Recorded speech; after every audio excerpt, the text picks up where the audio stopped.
Polri berencana mengganti warna seragam harian Satuan Pengamanan alias Satpam yang sebelumnya berwarna coklat muda menjadi warna krem. Kepala Biro Penerangan Masyarakat Divisi Humas Polri, Brigjen Pol Ahmad Ramadan menjelaskan alasan penggantian seragam Satpam tersebut. Menurut dia, perubahan warna seragam Satpam tersebut dilakukan untuk menghilangkan kebingungan di masyarakat. Masih dalam proses pengkajian, warna baju coklat muda akan berubah menjadi warna krem, kata Ramadan saat dikonfirmasi di Jakarta.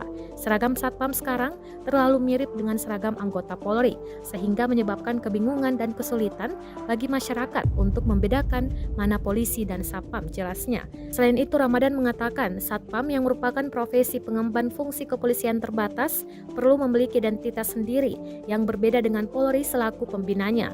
Menurutnya, warna seragam baru Satpam akan dikenalkan pada hari ulang tahun Satpam yang diperingati pada 30 Desember mendatang. Namun, lanjut Ramadan, penggunaan warna baru Satpam akan diberlakukan setelah selesai pengkajian dengan waktu selama 1 tahun. Untuk diketahui, aturan warna seragam Satpam diubah dalam Peraturan Kepala Kepolisian Negara Republik Indonesia Nomor 4 Tahun 2020 tentang Pengamanan Swakarsa. Peraturan itu diteken oleh Kapolri yang saat itu menjabat Jenderal Idam Aziz pada 5 Agustus 2020. Belum genap aturan ini berusia 2 tahun. Kini Polri mulai kembali akan mengubah warna seragam Satpam dari coklat muda yang saat ini mirip polisi menjadi warna krem. Terima kasih sudah nonton. Jangan lupa like, subscribe, dan share ya.